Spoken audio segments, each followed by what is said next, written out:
Salut à tous, je voulais vous faire un gros scouting pour faire une sorte de roster américain, que ce soit MLS, péruvien et argentin. J'ai trouvé des joueurs un peu sympas. Je vous avoue, pour être franc, j'ai un petit souci de cumulus, donc j'ai décidé quand même de publier en gros la première partie. Je vous mettrai la suite demain, donc argentin et péruvien. Je la ferai peut-être demain en live sur Twitch, la suite peut-être, ou en vidéo, je ne sais pas encore. Il y a aussi ma ligue privée MLS que je vais monter aujourd'hui, donc je partage ça tout à l'heure. Je vous mets le lien du coup en commentaire. J'ai pas encore s'il y a des règles spéciales ou des trucs comme ça, je sais pas encore. Je vais mettre un truc sympa en place. Voilà, ça sera vraiment pour le fun. N'hésitez pas à rejoindre ma ligue privée déjà première ligue qui est en cours. Il faut être sur le Discord. Je vous mets le lien également juste en dessous. Là, il y a des cadeaux à gagner. Donc là, je vais vous présenter 5 joueurs qui rentrent dans le cap de 240 pour ce week-end par exemple. C'est 5 joueurs que j'aime bien. Vous le savez, il faut beaucoup de profondeur. Les caps, ils bougent assez souvent. Donc là, voilà, je vous montre des joueurs qui sont plus ou moins chers, que je connais plus ou moins. Donc, comme d'hab, on ne le répète jamais assez, à vous de faire vos propres recherches. Mais voilà, pour le fun, je sais que vous aimez bien ça, un petit peu les petites teams comme ça, scouting, surtout le jeudi. Donc voilà, je voulais faire ça quand même. Je vous montre ça tout de suite, on y va. C'est parti.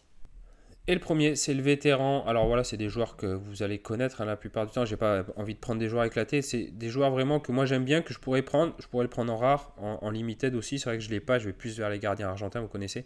Donc Shane Johnson, c'est vétéran qui a joué à Chicago. Il a joué après à New York pendant 5-6 saisons à chaque fois. Et là, il arrive à Toronto. À New York l'année dernière, c'est quand même 15 clean sheets sur 27 matchs. Et là, il vient d'enchaîner 2 clean sheets. Ils prennent en plus Charlotte ce week-end. Donc il y a un très bon match-up pour ce week-end. Et j'ai l'impression que peut-être que la mayonnaise est en train de prendre. Ils ont pris 3 buts contre DC, mais après c'est un but dans chaque match. Et là, sur les 2 derniers matchs, aucun but. Avec le petit match-up qui arrive, ça peut être sympa.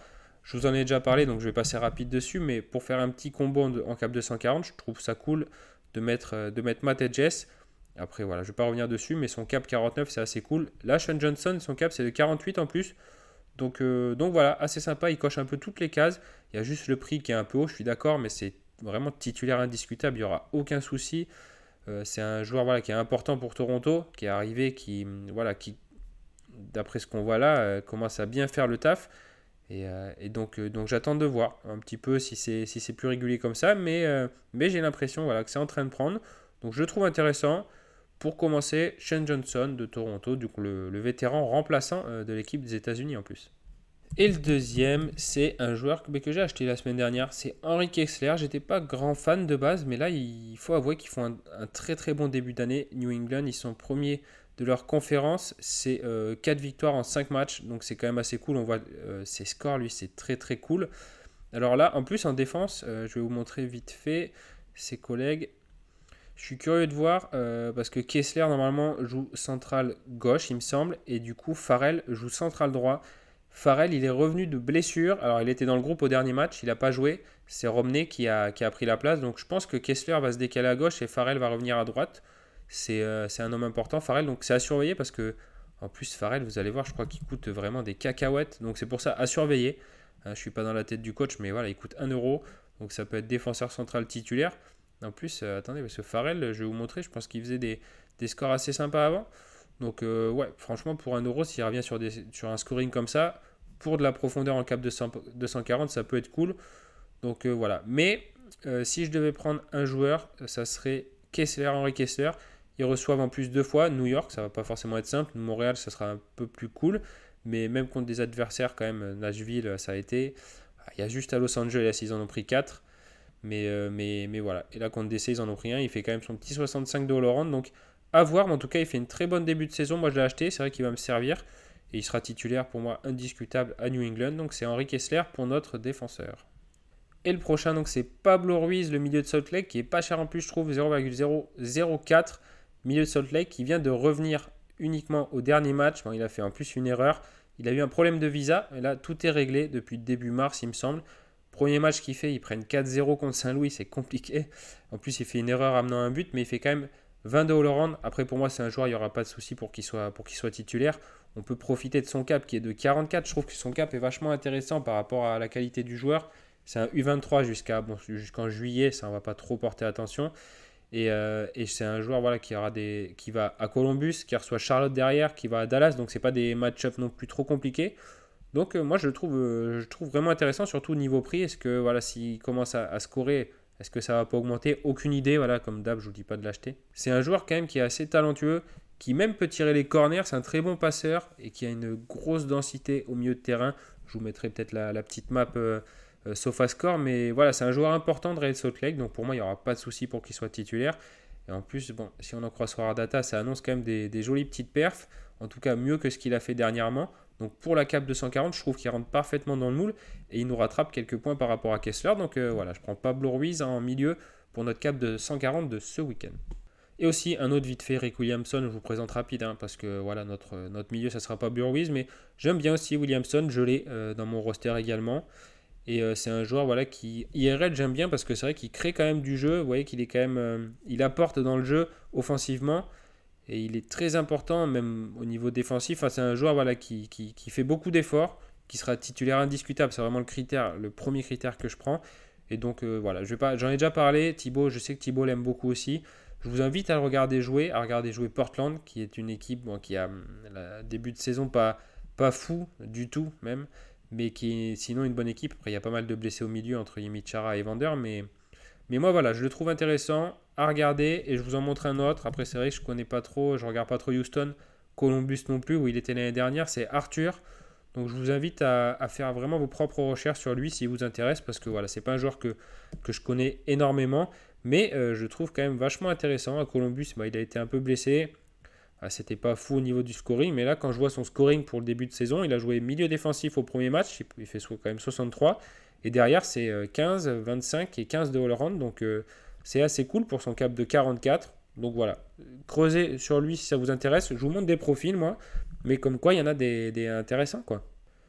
Et l'attaquant, alors on me demande souvent un attaquant MLS pas trop cher. Alors là, malheureusement, je suis désolé, les gars, il est un peu cher. C'est Christian Benteke, je le prends parce qu'au niveau du cap, il est intéressant. Parce qu'il a lancé sa saison, je crois qu'il a marqué 2 buts sur les 2 derniers matchs, ouais, c'est ça. C'est un joueur qui peut marquer ses 15 buts, même si DC, je ne suis pas grand fan, je suis désolé Thibaut. Mais voilà, c'est pas l'équipe qui me vient en premier quand j'ai envie de choisir un joueur. Mais Benteke peut sortir du lot. Et au niveau scoring, ça peut être assez cool. En plus, il fait un petit 20 de all-around au dernier match et un petit 10 juste avant. Donc voilà, niveau titulaire, comme je vous dis, c'est vraiment le critère number one que je prends. Niveau titulaire, il n'y aura aucun souci pour qu'il le soit. Il a 32 ans, c'est pas non plus voilà, trop vieux. Il a passé, je crois, 7 saisons à Crystal Palace. Je ne vais pas non plus trop déblatérer sur lui, je pense que tout le monde le connaît.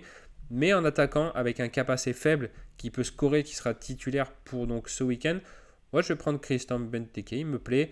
Il y a toujours, voilà, c'est vrai qu'à chaque fois je crois que je vous en parle, c'est un peu comme Latif Blessing aussi. En carte attaquant, faites attention, les nouvelles cartes de Latif Blessing sont au milieu. Il y a toujours Romel Kyoto, après il a un cap un peu plus haut de 54. Et allez, c'est vrai que mon petit défi c'est d'en parler à chaque fois. J'en ai pas parlé dans ma vidéo sur les SR d'ailleurs. C'est Latif Blessing en carte attaquant qui coûte vraiment pas cher, qui a un cap de 45. Vous voyez, les cartes attaquants c'est celle-ci, les nouvelles cartes elles sont au milieu. Donc faites vraiment gaffe à ça. Et donc voilà, donc je vais vous donner quelques autres noms de joueurs pour un petit peu compléter. Si vous voulez rechercher, creuser dessus, c'est vraiment très important. Creusez bien. Moi, je vous donne des noms de joueurs. Comme je vous ai dit, certains, je les connais moins que d'autres. Donc voilà, c'est les profils que je trouve intéressants. Les profils so rares. Donc voilà, donc je vous donne une petite liste de joueurs. Mais en tout cas, pour notre attaque, donc ça sera Christian Benteke de DC United.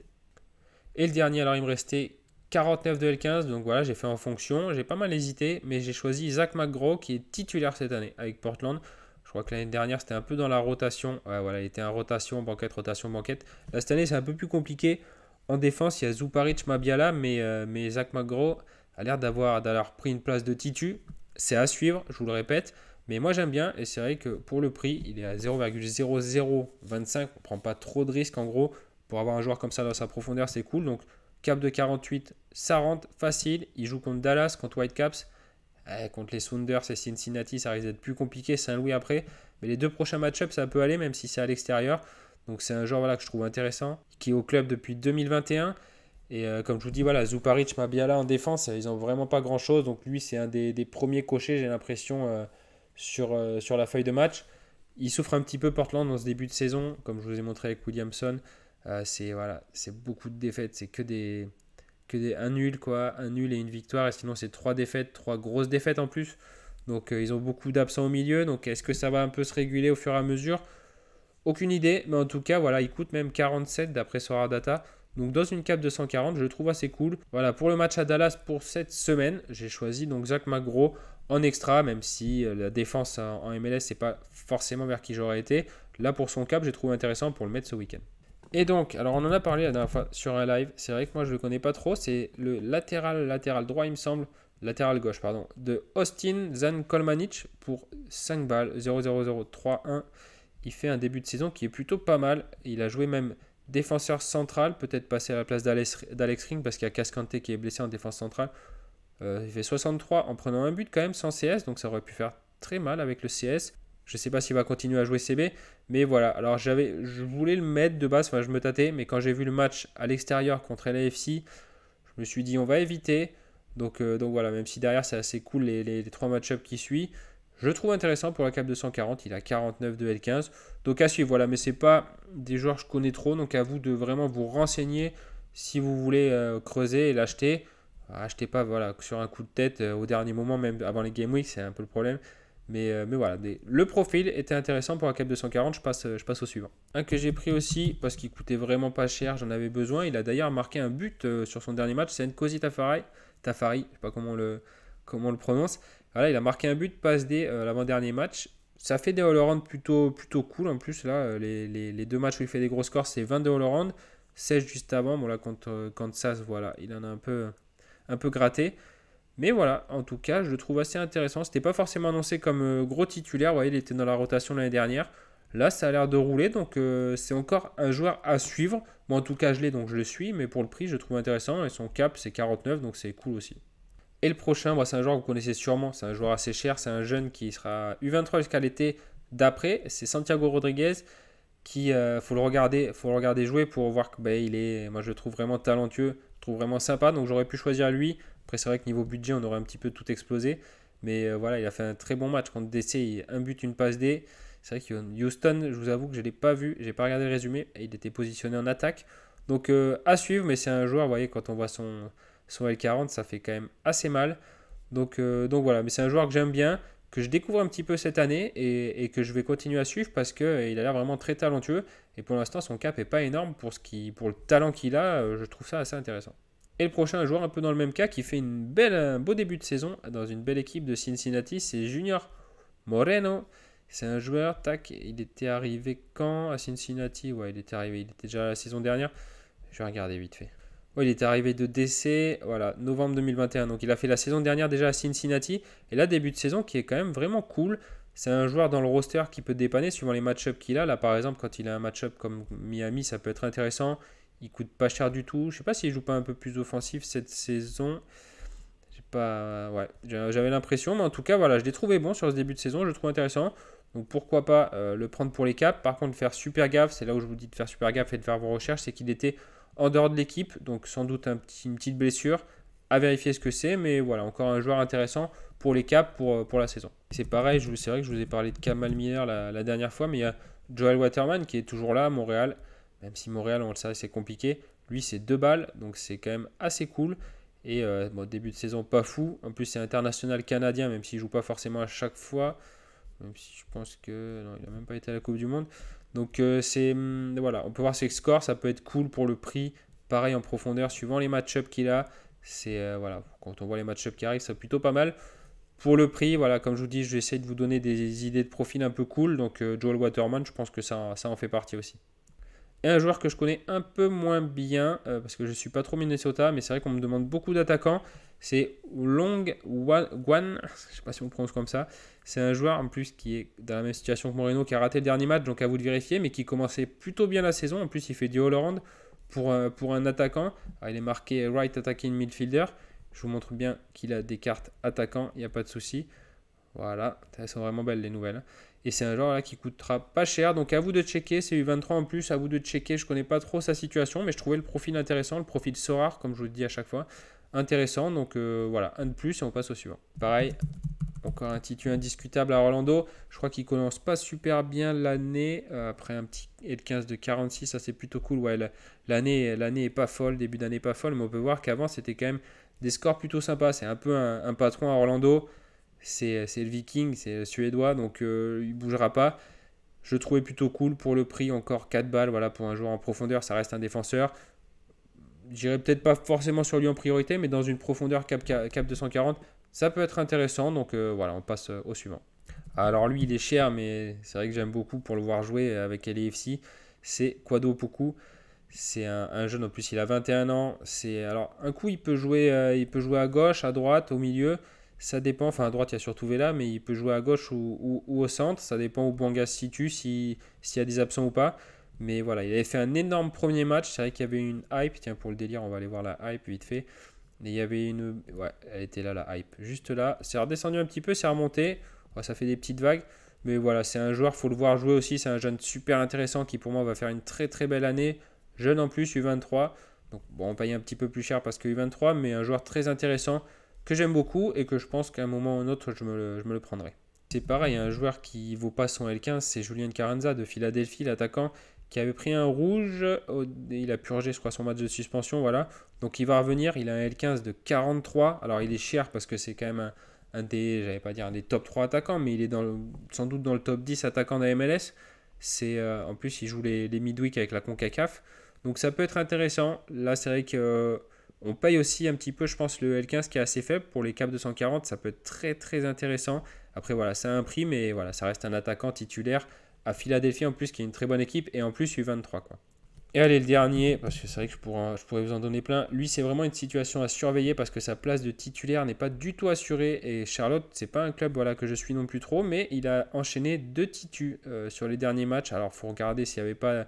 C'est vrai qu'il n'y avait pas Swiderski qui était avec l'équipe de Pologne, etc. Donc, il a dû profiter de ça. Donc, c'est un joueur qui a l'air quand même plus ou moins intéressant. Vu son prix, il a 0,015, 2 euros, qui est attaquant, il me semble. La carte, elle est attaquant. Ouais, voilà. Parce que c'est marqué, il est milieu. Et c'est vrai qu'il est plutôt milieu ailier, je crois, sur la droite. Donc voilà, en profondeur, peut-être ça peut être intéressant. Sur le long terme, après, il n'y a sur lui aucune sûreté sur sa attitude. Donc voilà, comme je vous ai dit, c'est des noms que je vous donne comme ça, à vous derrière de creuser. Mais j'espère que voilà, ça pourra vous aider. Au niveau des profils, il y en a plein comme ça en MLS. Je ne vous ai pas tout mis, j'ai essayé d'en mettre quelques-uns pour vous donner des idées.